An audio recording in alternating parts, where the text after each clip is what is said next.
오늘은 신명기 두 번째 시간입니다. 우리 지난주 모세 선지자의 첫 번째 설교를 들었죠. 첫 번째 설교를 하고 하루가 지난 다음에 또 설교를 시작한 거예요. 두 번째 설교를. 그게 5장부터 28장 사이 말씀이 됩니다. 5장 1절에 보면 지난주에 했던 설교를 이어서 해요. 이어서 이렇게 말씀합니다. 설교를 시작하는데 너희의 부모님들이 왜 죽었는지 아느냐? 그게 첫 번째 설교였잖아요. 한마디로 하나님을 거역해서 다 죽지 않았냐? 그러면 너희는 하나님 앞에서 죽지 않고 살려면 내가 오늘 너희에게 주시는 이 모든 규례와 법도를 듣고 행하며 배우고 행해라. 이렇게 말씀합니다. 이어서 하니까 뒷꼬리하고 똑같죠? 이러면 듣고 배우고 행하라 이래요. 여러분들이 듣기에는 이 말씀 들으면 그래 당연하지 이렇게 들리죠. 지금은 교육이 보편화된 시기이기 때문에 이게 당연히 들릴 거예요. 근데 이거 몇 년 전에 이 말씀을 했다고요? 3,500년 전입니다. 그때도 교육이 지금처럼 보편화됐을까요? 한국이 지금 교육이 보편화된 게 100년이 안 됐습니다, 아직. 당시 고대로 거슬러 올라갈수록 교육이란 개념조차 없었어요. 특히 3,500년 여기까지 가면요. 교육은 왕족, 아니면 왕족 못지않은 귀족들이나 자녀들에게 하는 거였어요. 일반인들이 글이 뭔지도 모르고 문화가 뭔지도 모르고 그냥 밥 먹고 살던 그런 시대입니다. 그런 시대에 왕들이나 하던 일을 지금 하나님이 자기 백성 보고 듣고 배우고 가르쳐라. 그리고 그 배운 대로 행해라 이래요. 어떻게 평범하게 들립니까 아직도? 이거 너무 엄청난 말씀인 거예요. 마치 오늘날 저 청와대에서 대통령이나 하는 일들을 지금 여러분들 보고 여러분들도 하세요 하면 여러분들이 어떻게 듣겠습니까 이거를? 그거 우리가 왜 해야 되는데? 이렇게 되지 않을까요?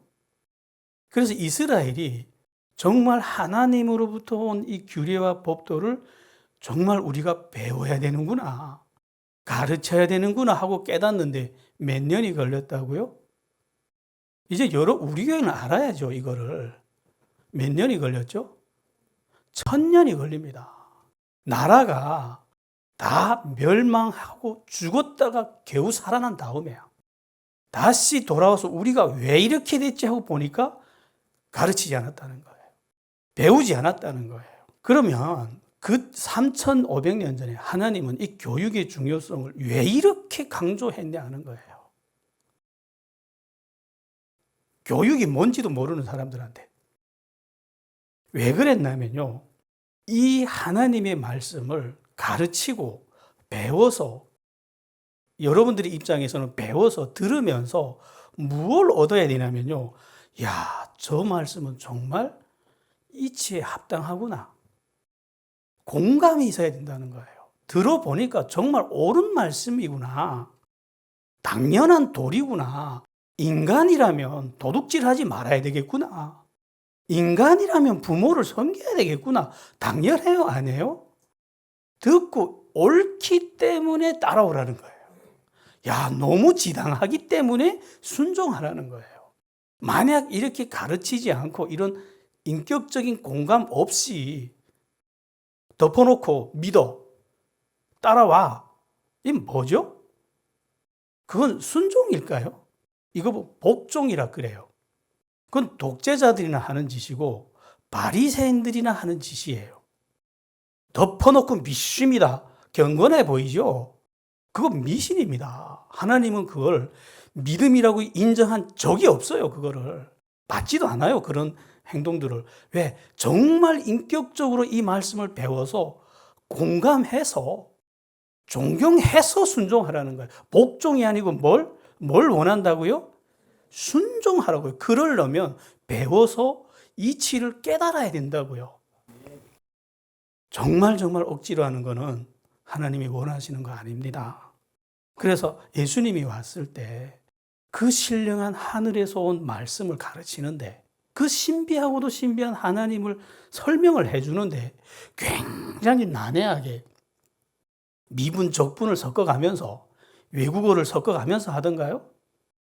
농부들한테 가서는 농사를 비유로 해서, 양치는 사람들한테 가면 이 양치는 걸 비유로 해서 누구나 알아듣기 쉽게 이렇게 가르치면서 깨달으라고, 그리고 따라오라 그러잖아요. 그래서 기록도 하지만 설교도 하고 강의도 하는 거예요. 그래서 가르치라는 거예요. 왕들이나 하는 행동을 당시에는, 아니 너희가 이걸 해야 돼, 이거 없으면 너희도 죽어, 그러니까 이거 해 하고 가르치는 거예요. 이렇게 옳다고 배워서 옳다고 인정해서 순종을 할 때, 그때 비로소 너희가 들어가는 곳에서 땅을 얻고 복을 얻을 것이라는 거예요. 그러면 우리하고 상관없죠? 우리가 이스라엘에 땅 얻을 일 있습니까? 이게 무슨 말씀인가 하면, 하나님이 우리에게 약속한 땅은 이스라엘에 있는 게 아니에요.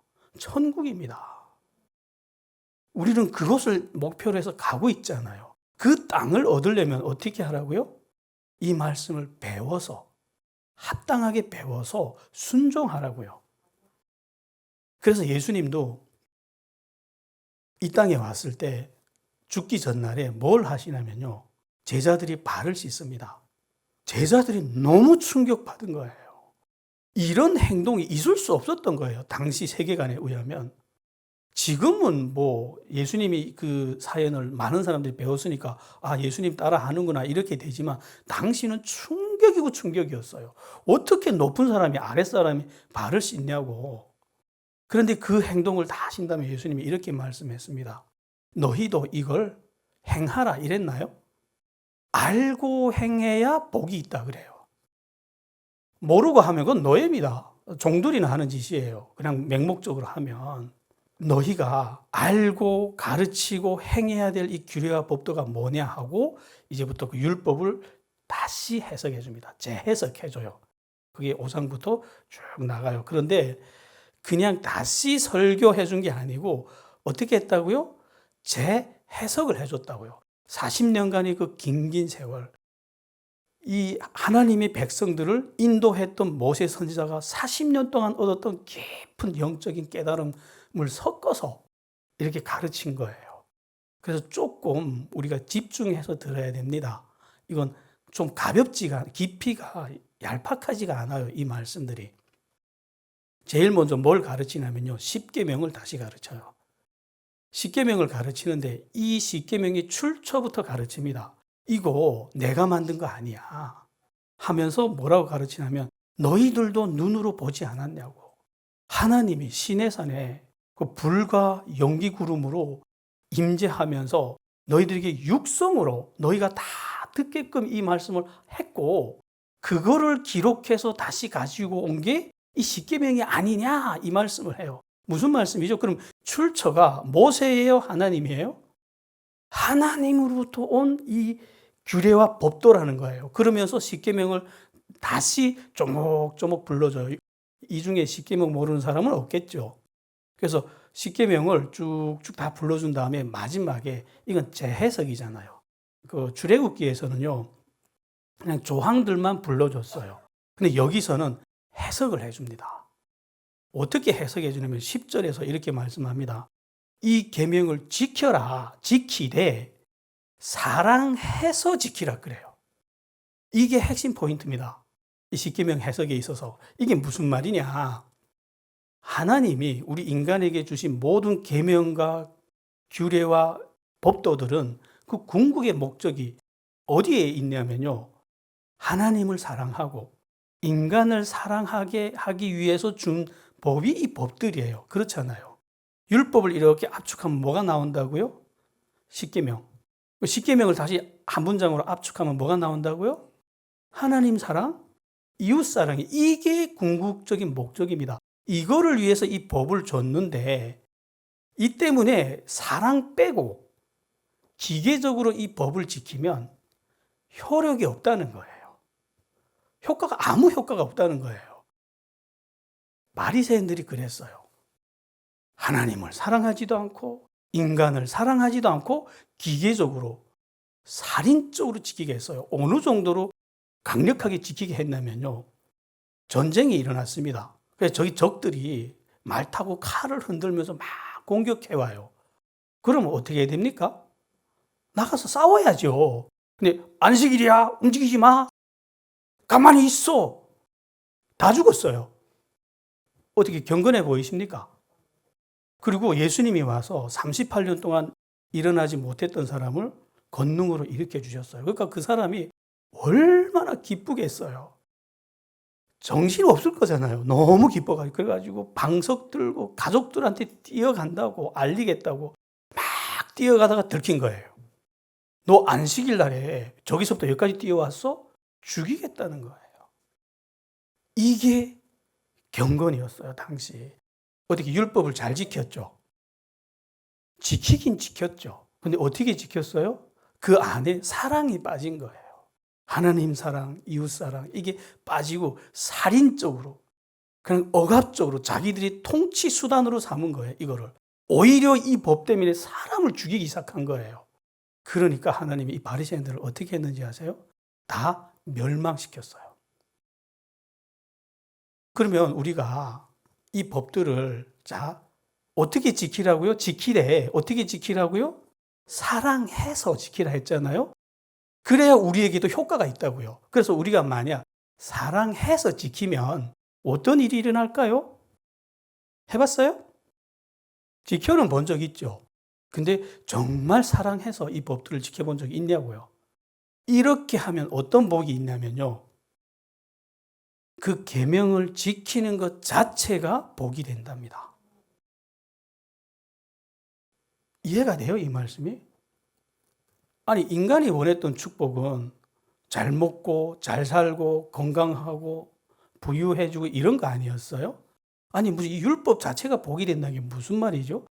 제가 처음에 이 말씀이 안 다가와서 이해가 안 돼서 한참을 묵상을 했습니다. 그러다가 깨달았어요. 제가 북한에 살 때는요, 북한이란 나라와 한국이란 나라는 생존 방식이 다릅니다. 어떻게 다르냐? 북한에서는 법을 지키면 다 죽어요. 그래서 살려면 법을 어겨야만 됩니다. 북한은. 도둑질해서 먹지 않으면 굶어 죽습니다. 그래서 북한에서는 수단과 방법 가리지 않고 어떻게든 법을 어겨서 먹고 살아야 돼요. 그래서 좀 북한에서 도둑질해서 먹어야 했고요. 또 거짓말을 해야만 했었어요. 그러다가 중국으로 탈북해 오니까 정직하면 살 수가 없어요. 너 어디서 왔니? 그래서 북한에서 왔는데요. 그럼 잡혀가 죽어요. 그럼 저는 영정에서 왔습니다. 화령에서 왔습니다. 이렇게 거짓말 해놓고 그 거짓말을 감춘다고 또 거짓말 해야 되고 또 거짓말 해야 되고 너무 비참한 거예요. 너무 싫은 거예요. 근데 어쩌겠어요. 그때 당시 나는 그런 신분이었다고요. 김정일의 노예였기 때문에 죄를 짓지 않고 거짓말을 안 하면 살 수가 없었어요. 그러다가 한국에 왔는데 한국도 그런 줄 알았어요. 신호등 개념이 없었어요. 북한에 살 때 저는. 그래서 도로도 건너가고 싶으면 막 건너갔거든요. 차만 안 오면 건너갔어요. 그랬더니 경찰이 막 사이렌을 울리면서 와서 그러는데 제가 어처구니 없어서 대들었어요. 내가 뭘 잘못했냐고. 그러면서 하나하나 배우다가 어느 날 정신을 차려 깨달은 거예요. 아, 이 나라는 법을 안 지키면 죽는구나. 다른 나라죠. 그래서 그때부터는 법을 지키기 시작했습니다. 법을 지키면서 살아봤더니 야, 좋은 거예요. 거짓말할 이유도 없고 회사 나가서 일을 했더니 나라에서 알아서 돈을 다 주고 안 줬다간 법에 걸려요. 큰일 납니다. 중국에선 아무리 일을 해도 돈 받을 길도 없었는데 그러면서 법 안에서 법을 지키면서 하니까 제가 뭘 느꼈냐면 이 존엄 있고 당당한 삶 이게 너무 좋은 거예요. 이렇게 살다 보니까 북한에서 그렇게 해결하고 싶었던 먹고 사는 문제는 저절로 어느새 해결된 거예요. 더 이상 꿈이 아닌 거예요, 그거는. 자, 노예의 신분에서 마귀의 노예였기 때문에, 종이었기 때문에 우리는 죄를 지으면서 살 수밖에 없었습니다. 그런데 이제는 자유로운 신분이 된 거예요. 존엄 있는 하나님의 백성이라는 신분으로 바뀐 거예요. 신분이 바뀌었다는 걸 이보다 더 강력하게 설명할 수 있는 방법이 있습니까? 이건 다른 신분이 들어간 사람들이 누리는 거예요. 하나님의 백성들이 뭘 누리냐면요. 야, 이 법이 좋다. 이렇게 살았더니 너무 존엄 있고 너무 인간답고 너무 행복하구나 해서 이 법 자체를 즐긴대요. 그래서 시편 1장 1절에서 어떻게 시작하죠? 복 있는 사람은 오직 여호와의 율법을 즐거워하고 그 율법을 주야로 묵상하는 자로다. 자, 어떤 때 사람이 이런 경지까지 간다고요? 사랑해서 이 법을 지키면 여기까지 갑니다. 그래서 예수님도 이렇게 말씀했거든요. 나를 사랑하는 사람은 내 계명을 지킨다. 그래야 나를 사랑하는 거야. 그때 무슨 일이 일어나느냐? 너희가 내 안에 거하게 된다. 그래요. 뭐 예수님 안에 거한다면 뭐 저희 하늘 꼭대기에 올라가야 되는 줄 알았죠.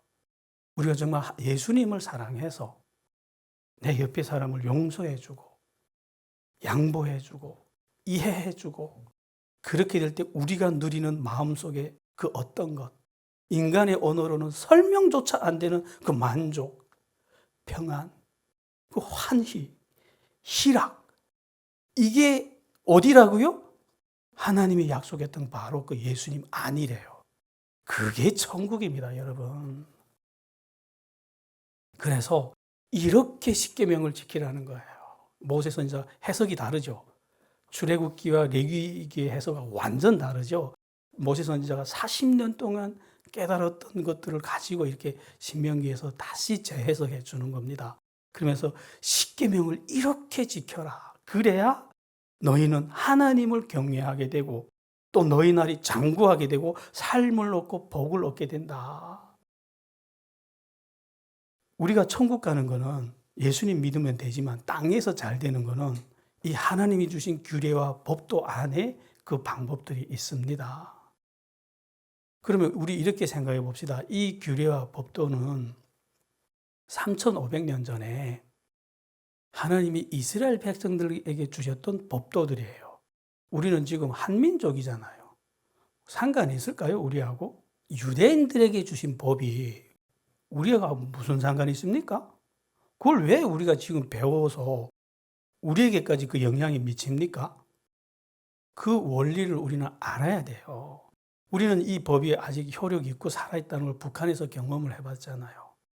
우리가 하나님 떠나서 김일성을 따라갔더니 이 신명기에 기록된 모든 저주와 재앙이 다 임한 걸 봤다면 이 법이 지금도 살아있다는 소리잖아요. 아니, 그 법이 왜 우리한테 살아있냐고요. 유대인들한테 살아있어야지. 그 이유가 이렇습니다. 어느 나라에 가도 그 나라의 법이 있어요. 그래서 그 나라 법을 지켜야 돼요. 우리는 지금 한국에서 살기 때문에 한국 법을 지켜야 됩니다. 제가 북한에서 왔다고 어기면 그래 너는 모르니까 그럴 수 있다고 봐주던가요? 그런 법이 없어요. 알던 모르던 어기면 모르는 건 네 책임이고 어기면 그 나라 벌을 받아야 됩니다. 마찬가지로 그 나라 법도 있지만 사람이라면 하늘 아래 사는 사람이라면 지켜야 될 하늘의 하나님의 법도 있어요. 그 법도 어기면 어떻게 될까요? 요즘 사람들은 하늘 무서운 줄 몰라요. 그래서 하늘의 법을 마음대로 어깁니다. 이 나라법을 어기면 들키면 그 자리에서 벌금이 나오고 벌이 나오니까 무서워하는데 하나님의 법은 안 무서워합니다. 왜 안 무서워하냐? 하나님은 오래 참으시거든요. 그 사람이 충분히 뉘우칠 수 있는 시간을 주기 때문에 하도 천천히 오니까 어떤 건 아예 안 와요. 언제 오냐면 죽은 다음에 심판대에서 계산을 합니다.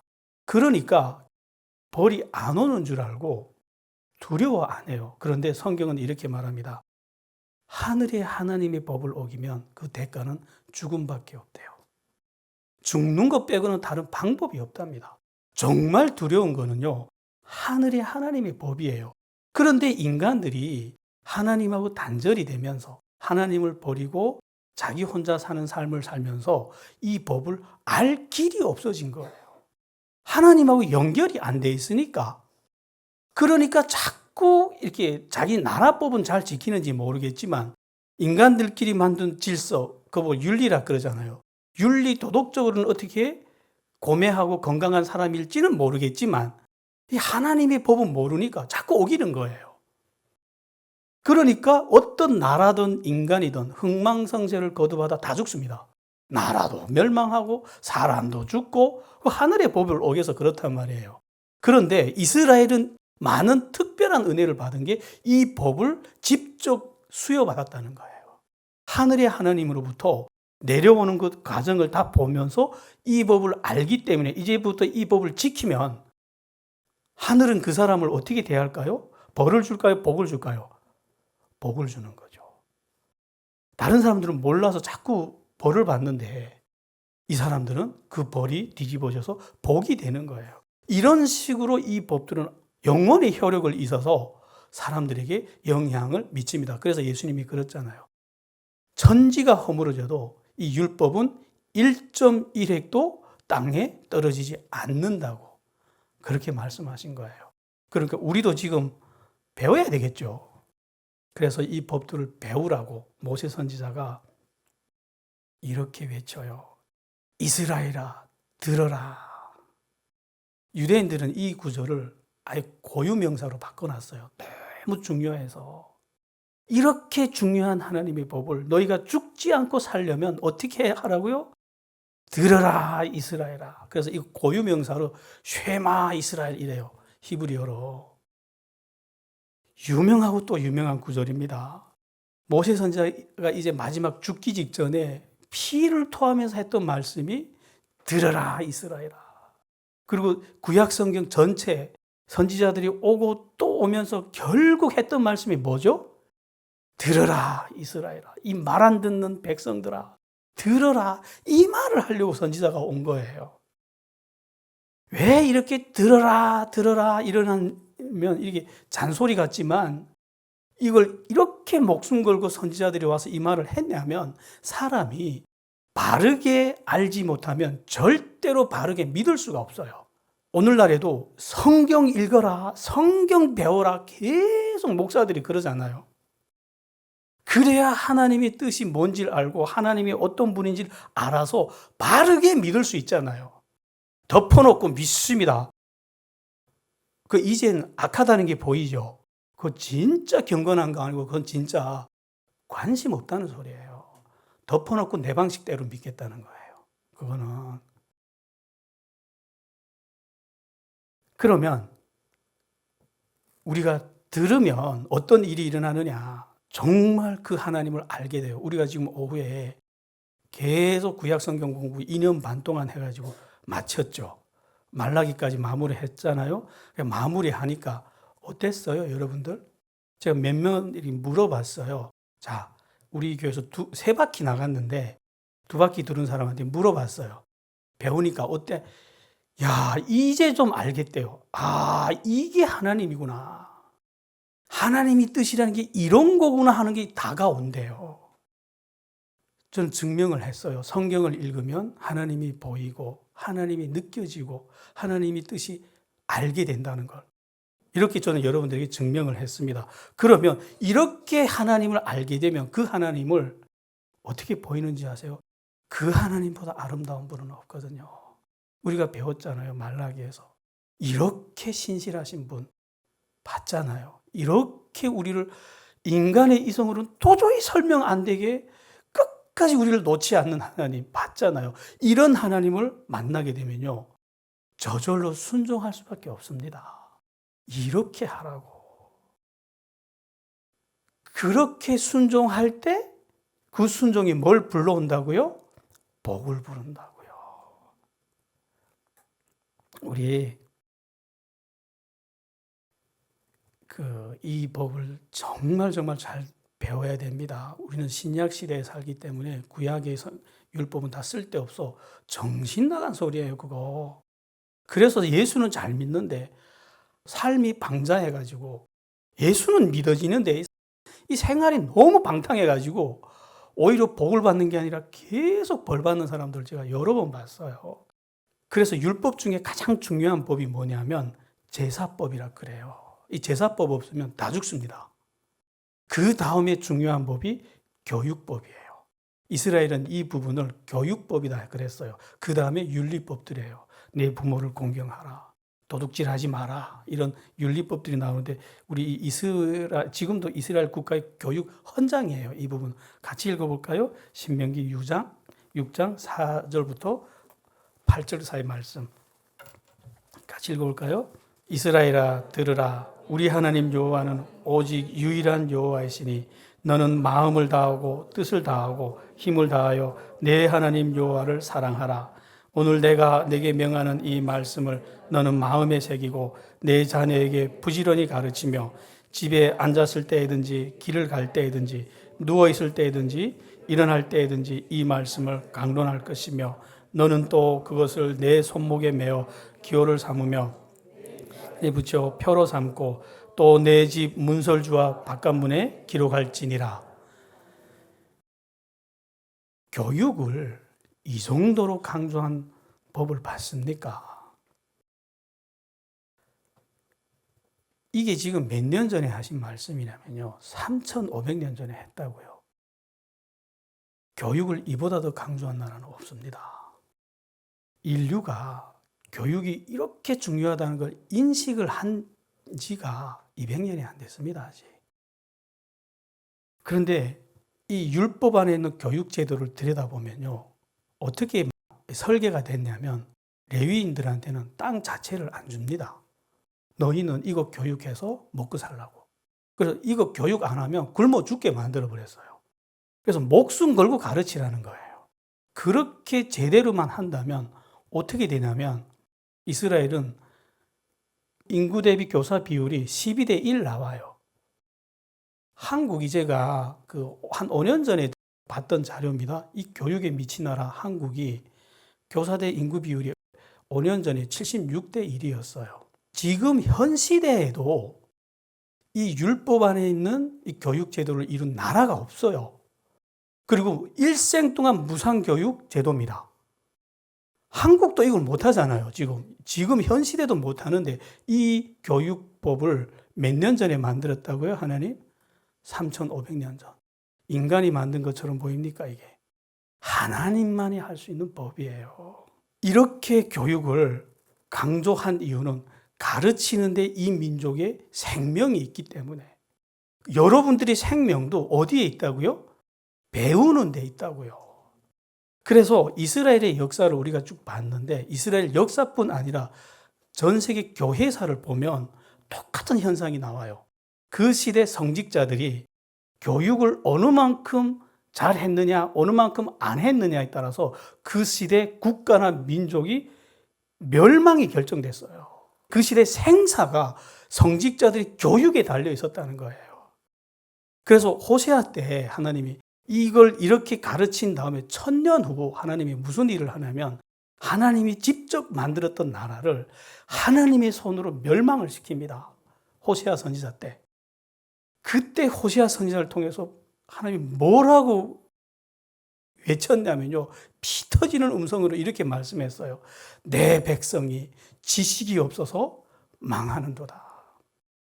무슨 말인지 아세요? 당시 성직자들이 안 가르쳤다는 거예요. 당시 백성들이 뭘 안 배웠다고요? 수학을 안 배우고 물리학을, 영어를 안 배워서 죽는 게 아니고 뭘 안 배웠다고요? 이 하나님의 말씀, 이 생명의 말씀을 안 배워서 결국은 멸망한다고. 그래서 예수님도 와서 뭐라고 하냐면요. 이 바리새인들을 향해서 비판을 하는데 이렇게 말씀합니다. 와 있으라 이 외식하는 자들아. 이 서기관들과 바리새인들아. 당시 교육자들이 서기관들과 바리새인들이었거든요. 그들을 향해서 너희는 천국 문을 사람들 앞에서 닫고 너희도 들어가지 않고 들어가려 하는 자도 들어가지 못하게 하는도다. 이 소경된 인도자들아, 뱀들아, 이 독사의 자식들아, 여기까지 말씀하면 인간이 할 수 있는 욕은 다 했죠. 이 독사의 당시 그 바리새인들은요, 당시 사람들이 성인으로 추앙받을 때예요. 와, 저 사람들은 하나님하고 매일 같이 사는 사람들이야. 이렇게 존경받던 사람들을 향해서 예수님이 이 뱀들아, 독사의 자식들아, 왜 이랬는지 아세요? 안 가르치고 가르쳐도 왜곡해서 가르치니까. 그 사람들 보고 그래요. 너희가 어떻게 지옥의 판결을 피하겠느냐. 성직자들이 무지해서 하나님의 말씀을 잘못 가르치거나 또는 이해타산 때문에 곡해해서 가르치면 용서 못 받는다는 거예요. 그건 우리 목사들 보고 하는 말이고 여러분들 입장에서는. 그래서 목사들이 목숨 걸고 달려들어서 가르치겠다 하는데 나는 바빠요. 돈 벌어야 돼서 바빠요. 직장이 바쁘고 결혼해야 돼서 또 바쁘고요. 그래서 바쁘다가 안 와요? 그럼 누구 책임이에요, 이거는? 그건 여러분들이 책임이에요. 하나님이 선명하게 말했어요. 그렇게 해서 못 가르칠 때는 너 책임 아니야. 저들이 핏값을 너한테 안 찾겠다 그래요. 그러나 우리가 안 가르칠 때는 그 책임을 목사들한테 찾겠다 그랬어요. 하나님을 사랑한다는 건요, 40일 동안 밥을 안 먹고 이런 거 아닙니다. 경건이라는 게 뭔지 아세요? 말씀을 순종한다는 거예요. 뭐 하늘 꼭대기에 올라갈 정도로 대단한 행동을 하는 게 아니고 내 앞에 있는 이 평범한 하나님 말씀에 평범하게 순종하는 거예요. 그게 하나님을 사랑한다는 겁니다. 우리 6장 25절 같이 읽어볼까요? 우리가 그 명령하신 대로 이 모든 명령을 우리에서 삼가 지키면 그것이 곧 우리의 의로움이라 할지니라. 이렇게 들으면 여러분들 이상한 점이 안 느껴집니까? 이건 지금까지 우리가 배웠던 하나님의 법도 완벽하게 반대되는 말씀이에요. 이 말씀 때문에 율법주의자들이 힘을 얻은 거예요. 이스라엘의 율법주의가 이 말씀을 근거로 해서 일어났습니다. 봐라, 율법을 행해야 의롭다고 인정받는다 이렇게 주장한 거예요. 이 말씀대로 보면 그렇잖아요. 근데 우리가 의로워지는 방법은 뭐죠? 율법인가요? 아니요. 예수님 때문이잖아요. 복음 때문이잖아요. 근데 이 시기에는 예수님이 오지 않아서 없어요. 그럼 고대 시기에 의로워지는 방법은 제사 때문에. 제사 때문에 의로워진다고요. 그 제사가 예수님의 그림자였잖아요. 근데 지금 오늘은 이 말씀에는 뭐 때문에 의로워진다고요? 율법을 행하면 마치 의로워지는 것처럼 말씀했잖아요. 그래서 이 부분을 선명하게 이해를 해야 여러분들이 헷갈리지 않아요. 율법주의에 빠지지 않을 수 있어요. 그래서 좀 설명을 할게요. 이 부분은 의라는 말은 관계라는 말이에요. 그래서 의롭다라는 말은 관계가 바르다라는 소리예요. 지금 하나님하고 이스라엘 백성들이 관계를 어떻게 맺었죠? 약속을 가지고 맺었잖아요. 시내산 언약으로. 하나님이 이렇게 약속을 했잖아요. 너희가 내 말 잘 들을래? 하니까 이스라엘 백성들이 예, 잘 듣겠습니다. 이러니까 좋아, 너희가 내 말을 잘 들으면, 여기서 내 말이 뭐죠? 율법인 하나님의 규례와 법도들인 거예요. 내 말을 잘 들으면 내가 너희의 하나님이 되어주고 너희는 내 백성이 될 거다. 이게 이스라엘과 하나님 사이에 맺어진 약속이에요. 그 약속 때문에 이들은 관계가 맺어졌는데 이 관계를 정상적으로 가져가려면 사람이 뭘 해야 되죠? 하나님한테 돈 많이 갖다 바치면 하나님 좋아할까요? 돈을 아무리 많이 갖다 바쳐도요, 약속을 어기면 죽습니다. 그래서 이스라엘 사람들이 하나님 앞에서 그 관계가 의로워지려면 이 약속을 지키라는 거예요. 이 약속이 바로 율법이잖아요. 그 말씀이에요. 너는 이 율법을 지키면 하나님 앞에서 그 의로운 관계가 유지된다는 거예요. 더 쉽게 설명할게요.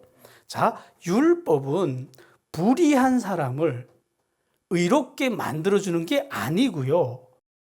이미 그 제사로 예수님의 복음으로 의로워진 사람을 그 의로운 관계를 유지하게 해주는 힘이 이 율법이라고요. 그래서 율법을 잘 지키면 우리가 의로워지는 게 아니라 복을 받는다고요. 이 율법 자체를 왜 줬냐면요. 이미 그 유월절 어린 양으로 이들이 구원을 받았고 제사로 이들이 의로워진 다음에 의로워졌기 때문에 하나님의 백성이 됐기 때문에 하나님의 백성답게 살라고 준 법이 이 율법이란 말이에요. 더 이상 이 율법을 행한다고 해서 사람이 의로워지거나 말거나 그럴 일은 없어요. 다만 이 율법을 행하면 복을 주려고 이렇게 율법을 줬는데, 그러나 이 율법을 행하면 우리가 의로움을 유지한다고요. 그래서 율법 안에는 불의했던 사람을 의롭게 하는 힘이 있는 것이 아니라 이미 의로워진 사람이 그 의로움을 유지하게 해주는 힘이 이 율법 안에 있다는 거예요. 어려웠나요, 설명이? 더 이상 이보다 쉽게 설명할 방법이 없어요, 저는. 이해가 안 되면 유튜브 들어가서 또 들으세요. 계속 한 10번 들으면 무슨 말이구나 이해가 될 거예요. 왜 이걸 제가 힘줘서 설명 안 하면, 까딱 우리가 잘못하면 그 오늘날 한국교회는 율법주의에 빠지지 않으려고 구약 성경 자체를 버려버렸어요. 율법주의에 안 빠지려고. 그래서 이 구약 성경을 우리는 배우잖아요. 이거 심도 있게 배우다 보면 까딱 잘못하면 율법주의로 빠진다고요, 우리가. 그래서 이걸 제가 심도 있게 설명하는 거예요. 그 함정에 빠지지 말자고. 오늘은 여기까지 하겠습니다. 어려웠죠? 모세 선지자가 40년 동안에 그 터득했던 이 신앙의 깊은 비밀들을 설명하다 보니까 조금 어려웠는데, 그러나 이거 이해를 해야 됩니다. 정말 우리가 살고 죽는 법, 그 방법이 이 안에 있기 때문입니다. 그래서 우리가 한마디로 요약하면 하나님 앞에서 살 수 있는 방법은 예배를 많이 드리는 거 아닙니다. 헌금 많이 하는 거 아니에요. 내 목숨을까지 바치면서 이웃을 향해 봉사하는 것도 아닙니다. 뭐죠? 하나님의 이 법을 배우라고요. 하나님의 말씀을 배우라고요. 거기서 우리의 죽고 사는 문제가 결정이 된다고요. 그래서 우리가 이 말씀을 배워서 그 말씀에 순종할 때 우리가 하나님 앞에서 그 의로움을 유지할 수 있다고요. 이해가 되죠? 기도할게요. 하나님,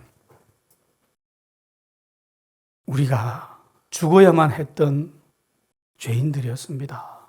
그런데 이제는 예수님의 그 은혜로, 십자가의 그 크신 복음으로 이제는 다 생명을 얻었습니다. 하나님, 이 귀한 생명을 잘 유지해서 하나님 앞에 복을 받고 하나님 나라까지 갈 수 있는 힘을 허락하여 주십시오. 이 말씀을 배우고 또 배워서 우리는 바르게 살게 하여 주십시오. 예수님 이름으로 기도했습니다.